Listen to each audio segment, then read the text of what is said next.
Oh, ito na naman, hindi ba natin nakita ninyo nung nakaraan SONA, ang daming ipinangako nitong gunggong na ito. Pinangako yung rocket, putang ina, 17 billion rocket. At pinag-usapan na rin natin kung anong gagawin ng rocket na yan. Hindi ba napatunayan natin na yung rocket na yan, putang ina, rocket lang pala.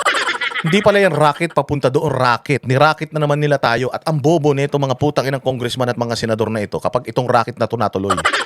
17 billion yan mga bossing, ha? 17 billion, ang dami sanang pera niyan. Kung yung 17 billion na yan, nilagay mo sa ospital, ang dami sanang gamot na mabibili niyan. Ang problema natin ngayon, dyan sa meron tayong mga government hospitals, PGH and all. Alam niyo yung panahon ni Pangulong Duterte, yung PGH ha? Yung PGH, bibigyan ni, binigyan ni Pangulong Duterte ng 100 million yan. Alam niyo ba yung PGH, hirap na silang gamitin yung 100 million? O sabi nila, sir, ang problema namin, madami tayong pasyente. O may 100 million nga tayong budget, marami tayong pasyente. Ang problema, kulang naman kami sa pasilidad, kulang kami sa doktor.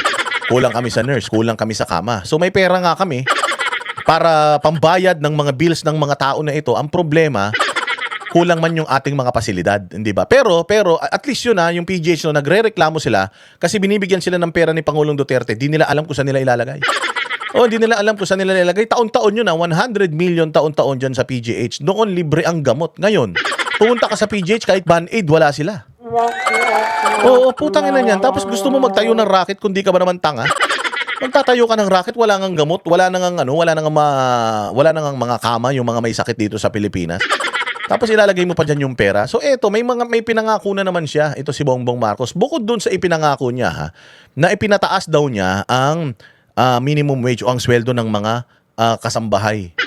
Paano nangyaring ikaw ang nagpataas ng ng sweldo ng mga kasambahay na nagtatrabaho sa abroad? Hindi ka naman employer. Hindi naman ikaw ang nagbibigay ng kontrata sa kanila. Paanong ikaw ang nagtaas? Ikaw ang nagtaas. Yung sweldo nga dito sa Pilipinas, hindi mo mataas yung sweldo pa kaya ng mga kasambahay natin dyan sa ibang bansa? Tarantado ka talaga.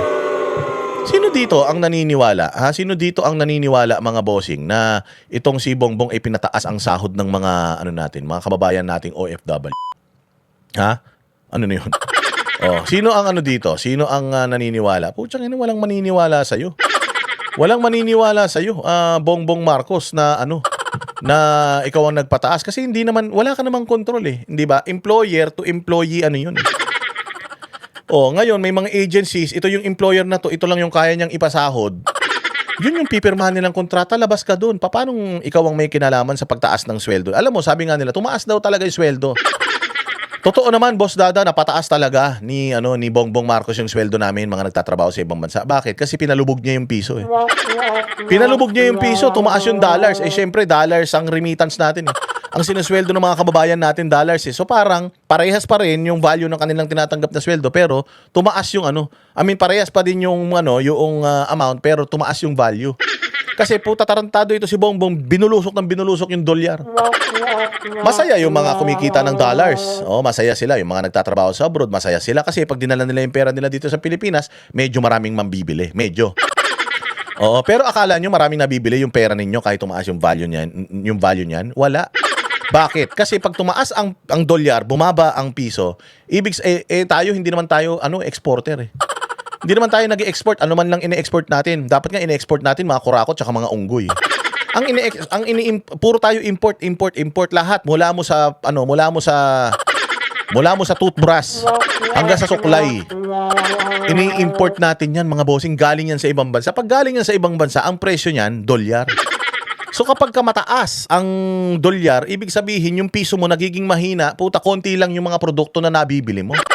Pag konti yung produkto na nabili mo, siyempre tataasan mo yung presyo. So pataas habang bumababa yung presyo yung piso. Tumataas yung presyo ng bilihin kasi nga hindi naman tayo nagmamanufacture ng sarili nating mga produkto kundi bumibili tayo mula sa labas katulad ng langis. Bibili ka ng langis, ilang barko ng langis yung bibilin mo. Anong pambayad mo doon? Dolyar. Mantakin mo sa isang dolyar kailangan mo ng 60 pesos. Para lang makabuo ka ng isang pera. Gaano kalaki? Karaming pera gaano karaming piso ang uubusin mo para makapagpadala ka rito ng produkto. Marami kumpara sa isang dolyar. So tataas ang presyo ng mga bilihin. Syempre babawiin nila yan sa presyo ng bilihin So akala ninyo, wow. Tumaas ang dolyar, umokay yung value ng pera ko, yung sinusweldo ko, hindi. Ganun pa rin, pagdating niyan dito, ang taas pa rin ng bilihin, pati lifestyle, tumataas, wala rin silbi. Oo, katulad ng presidente natin, walang silbi. Ganun yun. Oh, di ba? Oh, ganun yun. Oh, kaya wag kayong nagpapaniwala sa mga yan. So eto na naman, meron siyang isang sinabi din doon sa kanyang sa kanyang SONA. Puro kasinungalingan talaga eh. Oh, sabi niya na binawasan daw niya yung mga utang daw sa bangko, meron daw mga pwede daw hindi muna magbayad. Yun daw mga bank transactions, binawasan daw. Nilibre daw. Di ba nung sinabi niya yun, pumalag ako kagad, paano nilibre? Nagbayad nga ako ng Pag-ibig. Using GCash, meron siyang 5 piso na charge. Kapag nag-transfer ka from bank to another bank, meron siyang 15 pesos na charge. Pag nagbayad ka ng bill mo sa kuryente using GCash, meron siyang 15 pesos na charge. Paano niya sinasabi na transfer fee na yung mga bangko? So nagsalita ang Bangko Sentral ng Pilipinas na hindi inutos, walang inutos ang presidente na libre ang mga transfer fee sa mga bangko at e-wallets. Sinungaling talagang hayop. Gago talaga, no? Utangin na lahat talaga ng mga pinagsasabi niya doon kasinungalingan eh. Dapat yun ang pinopokus nito ni Claire Castro. Yung mga kasinungalingan ni Bongbong. Hindi siya nakapokus kay Inday Sara. Impacto talaga ito eh. O talaga mag-amo na impacto. Itong si Bongbong mala impacto sa kasinungalingan at sa pagnanakaw. Ito naman si Claire Castro, mala impacto sa kapangitan ng ugali pati ng muka. So mismong Bangko Sentral ang nag-debunk kay Bongbong Marcos na kasinungalingan yung sinasabi niya na hindi inutos ang libreng transfer fee sa mga bangko at saka sa mga e-wallets. O, di ba sinabi ko naman na yan sa inyo before na putsang ina niloloko talaga tayo nitong Judas na ito.